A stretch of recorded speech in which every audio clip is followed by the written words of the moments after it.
श्री स्वामी समर्थ मित्रांनो, किचनमध्ये देवघर असेल तर देवदोष लागू नये म्हणून कोणते नियम पाळावेत? प्रत्येकाला देवघरासाठी पुरेशी जागा उपलब्ध होणे शक्य नसतं. अशा वेळी देवघर कुठे ठेवावे म्हणजे त्याची पूर्ण पवित्रता राखली जाईल. खरं तर किचनमध्ये देवघर ठेवायचे नसते, परंतु कधी कधी अडचण अशी होते की जागा अपुरी असते. सध्या फ्लॅट सिस्टीममध्ये देवघर ठेवण्यासाठी पुरेशी जागा नसते किंवा मग काही जणांचे घर अगदी 2च रूमचे असते. अशा वेळी देवघर ठेवण्यासाठी जागा उपलब्ध होत नाही, म्हणून बरेच लोक हल्ली किचनमध्ये देखील देवघर ठेवत असतात. परंतु किचनमध्ये देवघर जर ठेवले असेल तर कोणती काळजी घ्यावी याबद्दल आपल्याला काही नियमांची माहिती असणे आवश्यक आहे. वास्तुशास्त्रानुसार विचार केला तर घराच्या आतील जागेची व्यवस्था खूप महत्त्वाची मानली जाते. घरातील कोणती वस्तू कुठे ठेवली आहे आणि तिचे स्थान कुठे असावे हे खूप महत्त्वाचे ठरते. हॉलपासून ते बेडरूमपर्यंत आणि किचनपासून ते देवघरापर्यंत प्रत्येक स्थान सकारात्मक ऊर्जा घरात कायम राहावी म्हणून महत्त्वाची भूमिका बजावत असते. आता अनेकांच्या किचनमध्येच देवघर असते, हे बरोबर आहे का आणि असेल तर कोणत्या नियमांचे पालन करावे हे आपण व्हिडिओमध्ये पाहणार आहोत. तर व्हिडिओ एंडपर्यंत नक्की पहा. ज्यावेळी आपल्यावर काही मोठं संकट कोसळतात तेव्हा घरातल्या एखाद्या शांत ठिकाणी बसून आपण मन मोकळं करतो, रडतो, अगदी हक्काने भांडत असतो. ती जागा म्हणजे आपलं हक्काचं देवघर. हिंदू धर्मात घरात देवतांचा वास असण्याला महत्त्वाचे स्थान आहे. त्यामुळेच घरात देवांसाठी मंदिर बांधले जाते. घराचे प्लॅन करण्याआधीच देवतांचे स्थान निश्चित केले जाते. असे मानले जाते की जर घरात मंदिर असेल तर सकारात्मक ऊर्जा राहते. त्यामुळे सर्वात पवित्र असलेल्या घरातील मंदिरासाठी लोक जागा निवडतात. वास्तुशास्त्रानुसार जर तुमच्या घरातील कोणतीही जागा योग्य पद्धतीने व्यवस्थित नसेल तर वास्तुदोष निर्माण होऊ शकतो. अशाच प्रकारे अनेकांच्या घरात जागेअभावी घराच्या किचनमध्येच देवघर उभारले जाते. अशी मान्यता आहे की ज्या ठिकाणी देवघर आहे ती जागा स्वच्छ आणि कोणत्याही व्यसनापासून मुक्त असावी. खरं तर देवघराची जागा घरात वेगळी किंवा इतर स्थानापासून दूर असावी. देवघर अशा ठिकाणी हवे जिथे जास्त आवाज, गोंगाट नसेल. देवघर शांत ठिकाणी असावे तरच तुमचे मन शांत होऊ शकते. तुम्हाला माहीत असेलच, जेव्हा आपले मन अस्थिर असते तेव्हा आपण शांत जागेचा शोध घेतो. अशा परिस्थितीत देवघर खूप महत्त्वाचे आहे. देवघर ही घरातील अत्यंत पवित्र वास्तू आहे, जिथे दररोज पूजापाठ, धार्मिक अनुष्ठान, ध्यानधारणा केली जाते. देवघर म्हणजे आध्यात्मिक ऊर्जा आणि सकारात्मकतेचे स्रोत मानले जाते. त्यामुळे देवघरासाठी अशी जागा असावी व तिथे आध्यात्मिक ऊर्जा वाढेल. वास्तुशास्त्रानुसार देवघर अशा ठिकाणी हवे जिथे जागा शांत, स्वच्छ आणि ध्यानधारणा, प्रार्थनेसाठी अनुकूल असेल. देवघरासाठी ईशान्य दिशा सर्वोत्तम मानली जाते, कारण ही दिशा नैसर्गिक प्रवाहाशी सुसंगत असते.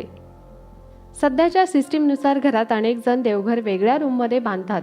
वेगळी रूम बनवणे तसेच जागा कमी असल्याने शक्य होत नाही, तर काही जण हॉलमध्ये, किचनमध्ये देवाचे स्थान बनवतात. देवांचे ते ठिकाण पवित्र मानून तिथे त्यांची स्थापना केली जाते. त्यांची रोज पूजा केली जाते. खरं सांगायचं तर वास्तुशास्त्रानुसार स्वयंपाकघर हेच देवांचे पवित्र स्थान आहे, कारण स्वयंपाकघरातून आपल्याला आरोग्य, जव आणि सौंदर्य मिळवता येते. अशा वेळी जर तुम्ही किचनमध्ये मंदिर बांधत असाल किंवा ठेवत असाल तर वास्तूच्या काही नियमांची काळजी घेणे आवश्यक आहे. या संदर्भात आपण काही गोष्टी पाहूया. देवघर आणि स्वयंपाक हे घर एकत्र नसावे अशीही मान्यता आहे, कारण किचन अग्नितत्वाशी संबंधित असते.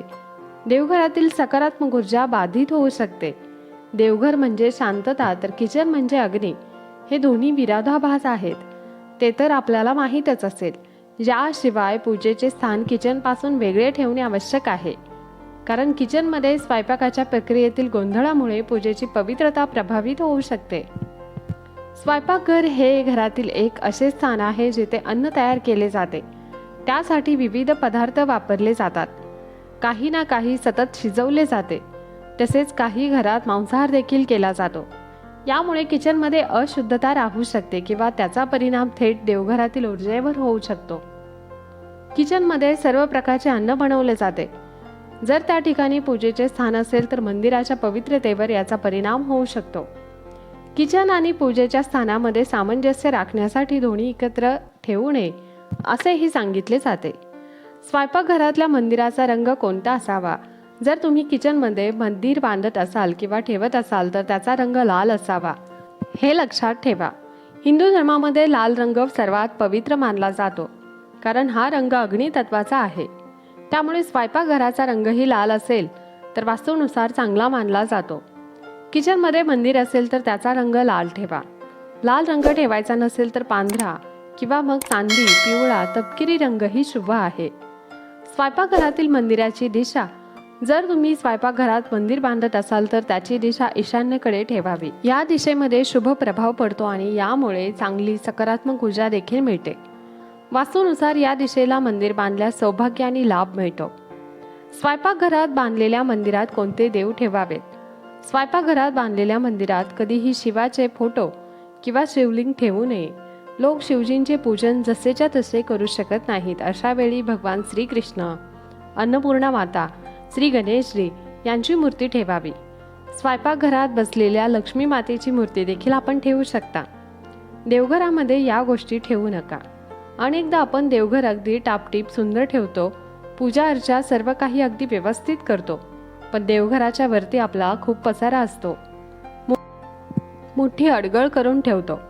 जसे की सुकलेल्या फुलांच्या माळा, काडीपेटी, इतर साहित्य हे सर्व चुकीचे आहे. देवघरावर अशा वस्तू ठेवू नयेत. देवघर नेहमी स्वच्छ, साफसुथरे, त्याच्याकडे पाहताच मन प्रसन्न होईल असे असावे. देवपूजेसाठी लागणाऱ्या इतर वस्तू ड्रॉवरमध्ये ठेवाव्यात किंवा ड्रॉवर नसेल तर तुम्ही साईडला एखाद्या बॉक्समध्ये किंवा पिशवीमध्ये ठेवू शकता.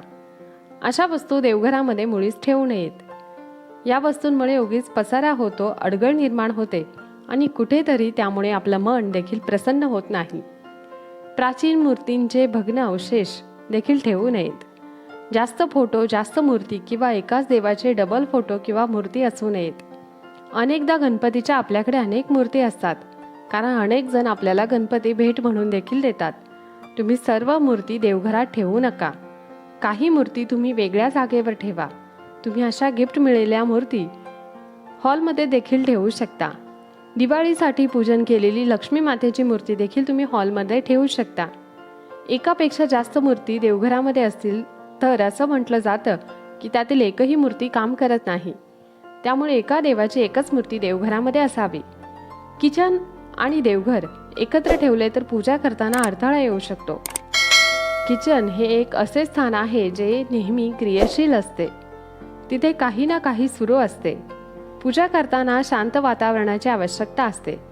किचनमध्ये होणारे आवाज आणि सुगंध पूजा करताना आपल्याला विचलित करू शकतात.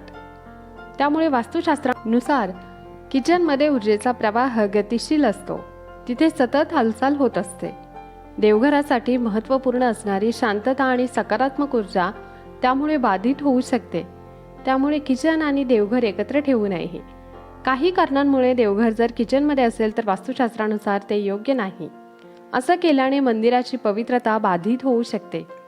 यामुळे घरात वास्तुदोष निर्माण होऊ शकतात. किचनमध्ये मंदिर असेल तर या गोष्टी लक्षात ठेवा. सर्वात महत्त्वाची गोष्ट म्हणजे स्वच्छता. स्वयंपाकघरात मंदिर आहे, त्यामुळे सिंकमध्ये खरकटी भांडी ठेवू नये. शूज, चप्पल घालून स्वयंपाकघरात कधीही प्रवेश करू नका. बऱ्याच महिलांना सवय असते की घरामध्ये देखील त्या चप्पल घालत असतात. अशा वेळी स्वयंपाकघरात चप्पल घालून प्रवेश करू नका. जो कोणी स्वयंपाकघरात अन्न शिजवतो तो सर्वप्रथम देवाला अर्पण करतो. स्वयंपाकघरात सात्विक अन्न शिजवावे लागेल, हेही लक्षात ठेवा. स्वयंपाकघरामध्ये देवघर न ठेवण्याचे मूळ कारण म्हणजे स्वयंपाकघरामध्ये मद्य, मांस, मच्छी हे पदार्थ शिजवले जातात आणि मासिक पाळीमध्ये स्त्रियांची सावली देवघरावर पडू नये. मासिक पाळीमध्ये स्त्रियांना स्वयंपाकघरात काम करावे लागते. अशा वेळी वारंवार त्यांची सावली देवघरावर पडत असते, जे पूर्णतः चुकीचे आहे. मासिक पाळीमध्ये स्त्रियांची सावली देवघरावर पडू नये म्हणून स्वयंपाकघर देवघरामध्ये ठेवत नाहीत. पण जर तुम्ही देवघर तुमची सावली पडणार नाही असे ठेवले किंवा वरती अडकवलेले असेल तर ठीक आहे. म्हणजेच देवघर ज्या कोपऱ्यात आहे त्या कोपऱ्यामध्ये तरी निदान त्या स्त्रीने फिरू नये. देवाच्या मंदिराच्या विरुद्ध दिशेला गॅस ठेवू नये, जेणेकरून देवाकडे पाठ फिरून अन्न शिजवू नये.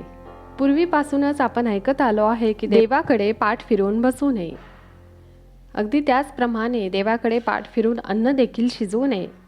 खरं तर किचनमध्ये देवघर नसावे याचे शास्त्रीय कारण म्हणजे आपण देवाला दिवा लावत असतो आणि हा दिवा चालूच असतो आणि किचनमध्ये सिलेंडर असतात. दिवा चालू असल्यामुळे जर चुकून सिलेंडर लिकेज असेल तर काही प्रॉब्लेम होत असेल तर अशा वेळी धोका निर्माण होऊ शकतो. म्हणून किचनमध्ये देवघर ठेवत नाहीत. पण काही कारणास्तव जर देवघरासाठी जागाच नसेल तर किचनमध्ये देवघर ठेवतात.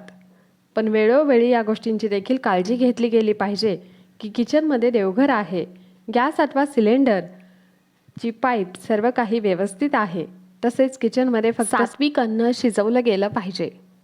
किंवा त्या घरात राहणाऱ्या स्त्रियांची मासिक पाळीमध्ये सावली देखील देवघरावर पडू नये. अशा प्रकारे तुम्हाला समजलं असेल की किचनमध्ये देवघर का नसावे आणि असेल तर कोणत्या नियमांचे पालन केले गेले पाहिजे म्हणजे देवदोष लागणार नाही. हा माहितीपूर्ण व्हिडिओ तुम्हाला आवडला असेल तर व्हिडिओला एक लाईक नक्की करा. तसेच चॅनलला सबस्क्राईब करायला विसरू नका. धन्यवाद. श्री स्वामी समर्थ. जय जय स्वामी समर्थ.